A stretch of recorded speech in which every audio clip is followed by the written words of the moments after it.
and Martin, the entertainment they gave you more energy than you could even imagine. Like that was us saying the Michael Jackson, Prince, Beyonce, they all get, I feel like, the credit for like the detail of how hard they work and like how much like when they lock in, like it's an insane level of like energy that they have to own in order to give people entertainment. Yeah. But like for me as just a nigga born in '94, I'm like Iverson and Martin, like they channeled all the energy that they could for a good 7, 8, 9, 10 years, and they gave it to the people, and it was some of the greatest entertainment we've ever seen. And it's y'all they gave y'all, because they gave y'all that, because they gave it more than you've ever seen before, and because it lasted so long, y'all still think y'all gonna see that person. And it's like, Iverson and Martin is gonna be the quietest, most chill niggas now, and they both are. That's what's hella funny. Cool. Like, I was trying to flip though was Iverson, man. We was talking about Martin and Iverson and the entertainment. This was good switch the subject. Martin and Iverson in their run, because Martin went crazy. Martin's run with the show, TV, and movies, being a movie star, I would say like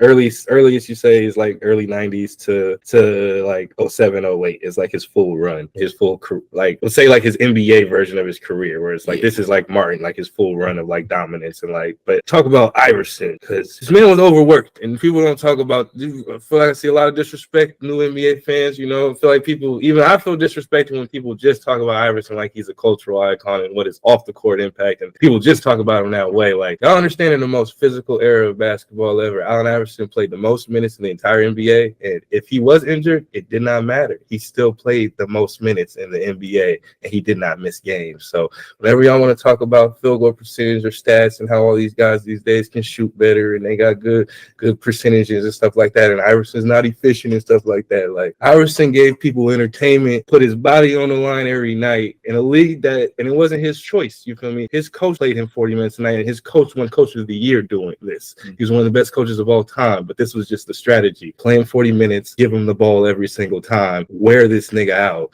and throw his body away, and he's not going to be able to give you anything as soon as he turns 33, 34 years old. And I'll say the last point is he was 5'11", 165 pounds soaking wet in the most physical era of basketball, playing 40 minutes a game, getting thrown around like he was a dog. And it's just like, this 33 points is a whole lot crazier than you think it is. And that's, I'm a Steph Curry fan. I fully believe a lot of the skill in this era would translate back in the day, even though they're not as tough this day. But Iverson is a specific thing where like people can't do what Iverson did, because nobody should even be strategizing that way. Like, to be honest, like he was better than whatever the numbers even show you, because why are you playing a guy 40 minutes a game and letting him drive to the basket and getting thrown to the ground as a strategy? Like, why is that the strategy for 82 games for 6 years in a row? He only misses like 8 games, and like he's injured the whole time. Like, I don't know. My respect to Iverson, he gave us the entertainment, and y'all should have, the NBA, David Stern, Larry Brown, the Philadelphia 76ers, terrible organization, should have took care of my dog. Y'all, let's use his body, use his skill, use his talent, and y'all didn't even put good teams around him. Now I gotta hear people talk about how he was a bad teammate and inefficient and shit like that. The nigga loved the game as much as Kobe Bryant. Nobody loved the game as much as Iverson and Kobe Bryant. No one played it as hard. No one cared as much. No one left as much out on the floor in those 82 games and in the playoffs as Iverson and Kobe in NBA history, except for Michael. Well,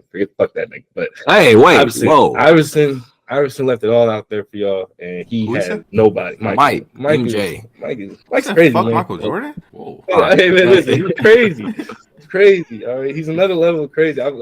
We'd be able to appreciate Kobe and Iverson more. Michael wasn't so unrealistic. Michael destroyed the NBA. Michael was actually that's a shit. Michael destroyed the NBA with David Stern. That's Michael Jordan is what people say Steph Curry is. Yeah. Because everybody mad at Steph because of his 3-point shooting and the game got soft. But Michael, 80s basketball looks really cool. 70s basketball is fast. 2010s basketball is fast. 2020s basketball is fast. The only time basketball is not fast is when Michael Jordan hits his prime and he's walking the ball down the court and niggas is damn near fighting every other possession. And that is only like that for like Michael Jordan's time, and then Allen Iverson and Kobe and Shaq. They all got to deal with the era right after Michael like that. But go look, a 75 to 85 score in the playoffs. That's crazy. That's not basketball. That's Michael Jordan. That's Michael Jordan's fault. That's David Stern's fault, and that's Pat Riley's fault. All you niggas was we gave too much people access to stats. All you stat niggas, bro.